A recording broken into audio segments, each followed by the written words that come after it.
కేసీఆర్ కి కాళేశ్వరం కమిషన్ నోటీసులు ఇవ్వడంపై తెలంగాణ జాగృతి భగ్గుమంది. తెలంగాణ జాగృతి ఆధ్వర్యంలో కాసేపట్లో ఇందిరా పార్క్ దగ్గర మహాధర్నా ప్రారంభం కానుంది. మధ్యాహ్నం 1 గంట వరకు మహాధర్నా కొనసాగనుంది. గోదావరి నీళ్లను ఒడిసి పట్టి నెర్రెలు బారిన తెలంగాణ నేలను సస్యశ్యామలం చేసిన కేసీఆర్ కి కాంగ్రెస్ ప్రభుత్వం కుట్రపూరితంగా నోటీసులు ఇచ్చారని జాగృతి అధ్యక్షురాలు కవిత మహాధర్నాకు పిలుపునిచ్చారు. తెలంగాణ జాగృతి తలపెట్టిన మహాధర్నాకు రాష్ట్రం నలుమూలల నుండి కేసీఆర్ అభిమానులు, జాగృతి శ్రేణులు పెద్ద ఎత్తున తరలివస్తున్నారు.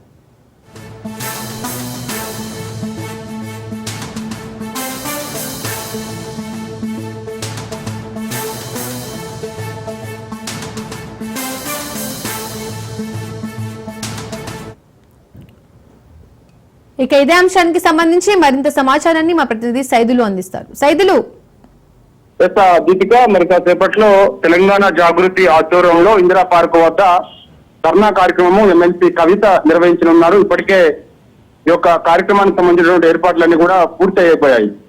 రాష్ట్ర వ్యాప్తంగా తెలంగాణ జాగృతి నాయకులందరూ కూడా ఈ యొక్క ధర్నా కార్యక్రమానికి హాజరు కాబోతున్నారు. పెద్ద ఎత్తున ఈ యొక్క ధర్నా కార్యక్రమాన్ని విజయవంతం చేయాలని కవిత ఒక వ్యూహం ప్రకారం ముందుకెళ్తుంది. ఎందుకంటే కాళేశ్వరం కమిషన్ కేసీఆర్ కు నోటీసులు ఇవ్వడాన్ని పూర్తిగా తప్పుపడుతూ వస్తుంది. ఎందుకంటే తెలంగాణ రాష్ట్రాన్ని సాధించినటువంటి కేసీఆర్ 10 ఏళ్ల పాటు ముఖ్యమంత్రిగా ఉన్నారు. తెలంగాణ రాష్ట్రాన్ని ఎంతో అభివృద్ధి సంక్షేమంలో తీసుకెళ్లారు. కానీ ఇప్పుడు ఎంతో ప్రతిష్టాత్మకంగా కాళేశ్వరం ప్రాజెక్టు నిర్మించి ఇవాళ లక్షల ఎకరాలకు సాగునీరిస్తే కాళేశ్వరం ప్రాజెక్టు పూర్తిగా విఫలమైందని తప్పుడు ప్రచారం కాంగ్రెస్ పార్టీ పదే చేస్తూ పెద్ద ఎత్తున అవకతవకలు జరిగాయని కాంగ్రెస్ పార్టీ అధికారంలోకి వచ్చిన తర్వాత కమిషన్ ఏర్పాటు చేసింది.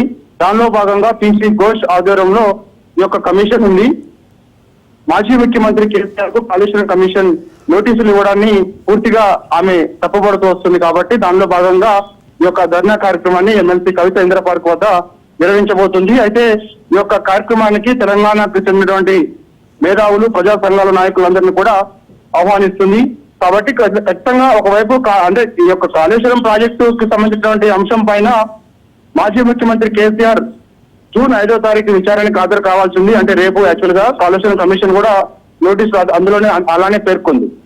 కానీ కేసీఆర్ మాత్రం జూన్ 11వ తారీఖు విచారణకు హాజరవుతానని కాళేశ్వరం కమిషన్ కు చెప్పడంతో కమిషన్ కూడా అంగీకరించింది.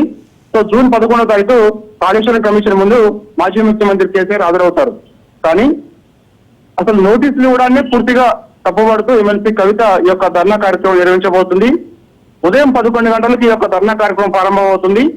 1 గంటకు ముగుస్తుంది. అనేక అంశాలు కవిత ఈ రోజు మాట్లాడే అవకాశం కనిపిస్తుంది. ఎందుకంటే తెలంగాణ జాగృతిని ఎంతో డెవలప్ చేసుకుంటూ ముందుకెళ్తానని చెప్పింది. దాంతో పాటుగా ఈ మధ్య కాలంలో చూసాము ఎమ్మెల్సీ కవిత జాగృతి కార్యాలయాన్ని పంజగుట్టకు కు షిఫ్ట్ చేసుకున్న తర్వాత చాలా కీలకమైన ప్రకటన చేసింది. అంటే ఏంటి, కేసీఆర్ కు ఒక కన్ను బీఆర్ఎస్ పార్టీ అయితే రెండో కన్ను జాగృతి అని చాలా పెద్ద స్టేట్మెంట్ చేసింది. దానిలో భాగంగా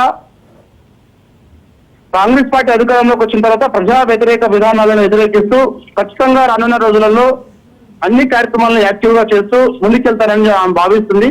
కాబట్టి ఈ రోజు నిర్వహించబోయే ధర్నా ఏదైతుందో అది కేసీఆర్ కు కాళేశ్వరం కమిషన్ నోటీసులు ఇవ్వడానికి పూర్తిగా ఆమె తప్పుపడుతుంది. కాబట్టి దానిలో భాగంగా ఈ రోజు ప్రజా సంఘాల నాయకులతోటి, మేధావులతోటి, తెలంగాణ జాగృతి కార్యకర్తలతోటి ఈ యొక్క ధర్నా కార్యక్రమం కవిత నిర్వహించబోతుంది. కాబట్టి చూడాలి కవిత ఏం మాట్లాడబోతుంది. అంటే కాళేశ్వరం కమిషన్ కి సంబంధించి కేసీఆర్ నోటీసులు ఇవ్వడం తప్పుపడుతూ ఆమె మాట్లాడుతూ దాంతో పాటు ఇంకేం మాట్లాడబోతుంది అనేది కూడా కొంత ఆసక్తి. ఎందుకంటే ఈ మధ్య కాలంలో కవిత ఏం మాట్లాడినా కూడా అది చాలా ఆసక్తిగా ఉంటుంది.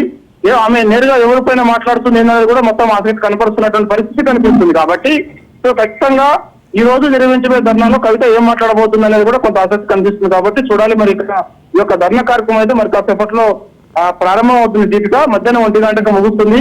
కవిత మధ్యాహ్నం 1 గంటకు మాట్లాడే అవకాశం ఉంది. అంటే ఉదయం ప్రారంభం కాగానే వెంటనే ఆమె మాట్లాడుతున్న తర్వాత లాస్ట్ చివరిగా కూడా ఆమె మాట్లాడే అవకాశం అయితే కనిపిస్తుంది. సో ఈ యొక్క ధర్నా కార్యక్రమాన్ని విజయవంతం చేయాలని తెలంగాణ జాగృతి కూడా నిన్న నుంచి కసరత్తు చేస్తుంది. దానిలో భాగంగా పెద్ద ఎత్తున యొక్క ధర్నా కార్యక్రమానికి కార్యకర్తలు తరలించాలని జాగృతి భావిస్తుంది.